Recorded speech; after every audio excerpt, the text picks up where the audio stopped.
আসসালামু আলাইকুম। রমজান উপলক্ষে কিছু সবজি বাগান থেকে তুললাম। প্রথমেই দেখলাম যে পাতাকপিগুলো মোটামুটি একটি সাইজে হয়ে গেছে, কারণ এখানে রোদ কম পাওয়ার কারণে খুব একটা বড় হয়নি। আর এখানে যে ফুলকপি ছিল এটাও খুব একটা বড় ছিল না, সেই জন্য আর কি এটা বয়স হয়ে যাওয়ার কারণে এটা তোলা হয়েছিল পাতাকপি। তো মাসাল্লাহ ভালোই হয়েছিল ছোট হলেও। এরপরে গিয়েছিলাম ব্রোকলিন তোলার জন্য, যেয়ে দেখি যে দুইটা ব্রোকলিন পরিপক্ক হয়ে গিয়েছিল। ওখান থেকে দুইটা ব্রোকলিনই তোলা হয়েছিল। আর ব্রোকলিনের যে গোড়া ছিল এটা এত মজবুত হয়েছিল যে আমি আমার যে কাটার আছে গাছের সেটাতে আমি কাটতে পারছিলাম না, পরে একটি দা নিয়ে এসে এটা কাটা হয়েছিল। তো এটা দেখে মানুষ একটু অবাকই হবে, কারণ একটি ফুলকপির গাছ কাটতে দায়ের প্রয়োজন হয়েছিল। তো এটা অনেক মোটা ছিল এবং অনেক শক্ত ছিল, এই জন্য আর কি তুলতে অনেকটা কষ্ট হয়েছিল, এই জন্য দায়ের ব্যবহার করতে হয়েছিল। তারপরে এনে এগুলো পাতাগুলো পরিষ্কার করে রেখে দিচ্ছিলাম।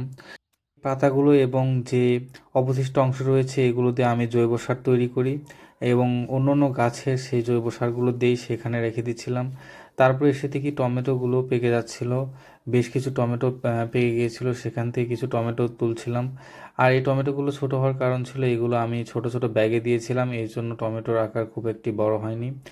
তো যেগুলো মূলত মাটিতে লাগিয়েছিলাম সেগুলো মাসাল্লাহ বড় হয়েছিল, আর যেগুলো ব্যাগে লাগিয়েছিলাম সেগুলো একটু তুলনামূলক ছোট হয়েছিল।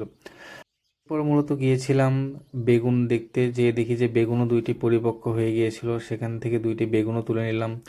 তুলে নিয়ে তারপরে দেখলাম যে আমার ক্যাপসিকামও বড় হয়েছিল, সেগুলো কিছু তুলে নিলাম। এরপরে এসে দেখি যে লেটুস পাতার পাতাগুলো অনেক বড় হয়ে গিয়েছিল, এগুলো যদি এখন না তোলা হয় তাহলে এগুলো মূলত নষ্ট হয়ে যাবে। তো লেটুস পাতা খেতে হয় মূলত সালাদের সাথে, বাট এই সালাদটাই করা হচ্ছিল না বেশ সময়ের অভাবের কারণে। আর এই লেটুস পাতাগুলো এত গ্রোথ ছিল যে অবিশ্বাস্য, যে আমি প্রতিদিন তুলেও আমি লেটুস পাতা শেষ করতে পারছিলাম না। আমার এখানে মূলত লেটুস পাতার গাছ রয়েছে 4-5টা, তো তার মধ্য থেকে আমি পাতা তুলে শেষ করতে পারছিলাম না, এরকম একটা অবস্থা। তো এখানে দেখতে পাচ্ছেন যে আজকে আমি কি কি রমজানের আগে সবজি তুললাম। প্রথমে তুলেছিলাম ব্রোকলিন, তারপরে পাতাকপি, বেগুন, টমেটো, ক্যাপসিকাম, লেটুস পাতা। তো মূলত বাড়িতে চাষাবাদ করলে এটা জিনিস ভালো যে যখন ইচ্ছে তখন সেটা পাওয়া যায় হাতের নাগালেই।